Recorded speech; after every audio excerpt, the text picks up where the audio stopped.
تین باتیں حضرت علی رضی اللہ تعالیٰ عنہ کی زندگی میں بڑی زیادہ غالب ہیں۔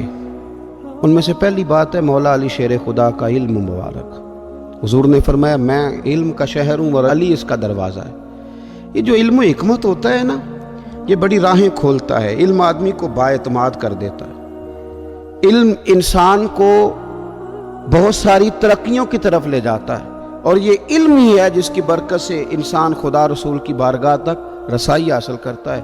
حضرت علی المرتضیٰ شیر خدا رضی اللہ تعالیٰ عنہ بہت زیادہ علم و فضل رکھنے والے تھے، اور وہاں آپ کی نظر جاتی تھی جہاں روٹین میں لوگوں کی نظر نہیں جاتی۔ ایک مقدمہ پیش ہوا کہ حضور دو خواتین کے ہاں اکٹھے بچوں کی ولادت ہوئی ہے، اندھیرے کا وقت تھا، تو اتفاق کی بات یہ ہے کہ ایک بیٹی ہے ایک بیٹا ہے، اور ایک ہی وقت میں دونوں بچے پیدا ہوئے۔ اب دونوں تقاضا کر رہی ہیں، ایک کہتی ہے بیٹا میرا ہے، دوسری کہتی ہے بیٹا میرا ہے، تو بیٹا کس کا ہے؟ ہم بڑے پریشان ہیں، بات بڑی طول پکڑ گئی ہے، دونوں گھروں کے درمیان تلواریں نکل آنے کا خدشہ ہے، تو بیٹا کس کا ہے؟ تو حضرت علی فرمانے لگے کوئی مشکل مسئلہ ہے، دونوں کا تھوڑا تھوڑا دودھ نکال کے تول لو، جس کا دودھ وزنی ہو بیٹا اسی کا ہے، اس لیے کہ رب کریم نے بیٹے کا ڈبل حصہ رکھا ہے اور بیٹی کا سنگل رکھا ہے۔ تو اللہ تبارک و تعالیٰ نے یہ نظام بنایا ہے، تو اللہ تعالیٰ نے انہیں علم عطا فرمایا۔ اچھا ایک عجیب بات ہے، کچھ لوگ پہلوان ہوتے ہیں سیانے نہیں ہوتے، اور کچھ سیانے ہوتے ہیں تو وہ پہلوان نہیں ہوتے، کہتے ہیں یہ تو لکھنے پڑھنے کا آدمی ہے، تو یہ کیسے میدان میں نکلے گا، اور یہ تو میدان کا آدمی ہے، یہ لکھے پڑھے گا کیسے؟ تو مولا علی شیر خدا نے دنیا کا یہ رنگ بھی غلط کر کے دکھایا، فرمایا سیانہ بھی مجھ سے بڑا کوئی نہیں اور دلیر بھی مجھ سے بڑا کوئی نہیں۔ علم و فضل کا یہ عالم تھا، اور جرت اور بہادری ناز کرتی تھی مولا علی۔ شجاعت کا دوسرا نام ہی مولا علی شیر خدا ہے۔ آپ دیکھیے حضرت علی نے ہر میدان میں ہی کامیابیاں دکھائیں، لیکن فاتح خیبر خاص کر کہلائے۔ حضور صلی اللہ تعالیٰ علیہ وسلم نے خیبر کے دن فرمایا تھا صبح جھنڈا اس آدمی کے ہاتھ میں دوں گا جس کے ہاتھ پہ اللہ فتح عطا کرے گا، اور فرمایا بندہ وہ ہے جس سے اللہ اور اس کا رسول محبت کرتے ہیں اور وہ اللہ رسول سے محبت کرتا ہے۔ تو صحابہ فرماتے ہیں سارے منتظر تھے کہ صبح میری باری لگ جائے، میرا نام آ جائے، سب کو شوق تھا یہ سعادت لینے کا، لیکن حضور نے صبح فرمایا عین علی ابن ابی طالب، علی ابن ابی طالب کہاں ہیں؟ تو کہا یا رسول اللہ وہ تو خیمے میں ہیں، ان کی آنکھوں میں تکلیف ہے۔ فرمایا بلاؤ نا۔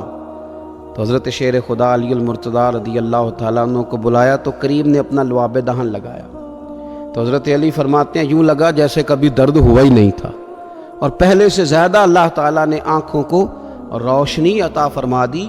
پھر آپ خیبر کے میدان میں لڑے، مرحب کے ساتھ لڑے اور کمال کر دیا۔ جنگ خندق میں عمر ابن عبد ود کے خلاف لڑے تو کمال کر دیا، اور خیبر کا دروازہ ایک ہاتھ سے اکھیڑ کے اتنی دور پھینکا کہ بعد میں 40 لوگ بھی اٹھاتے تھے تو ان سے اٹھایا نہیں جاتا تھا، دیواریں ہلتی رہتی ہیں اور در کانپ جاتا ہے، علی کا نام سن کے اب بھی خیبر کانپ جاتا ہے۔ تو حضرت علی المرتضیٰ علم و فضل والے، جرت اور بہادری والے۔ اور پھر تیسری بات جو ان کی زندگی میں میری سمجھ میں آئی ہے بہت زیادہ تھی، وہ تھا ورع، تقوی، زہد۔ مال و دولت کے ساتھ دلچسپی نہیں، اپنی زندگی کے اندر دنیا سے مکمل منہ موڑ لیا۔ فرمایا کرتے تھے میں نے دنیا داری کو یعنی مال و دولت کی محبت کو میں نے 3 طلاقیں دے دی، یہ ہمارے قریب ہی نہیں آتی۔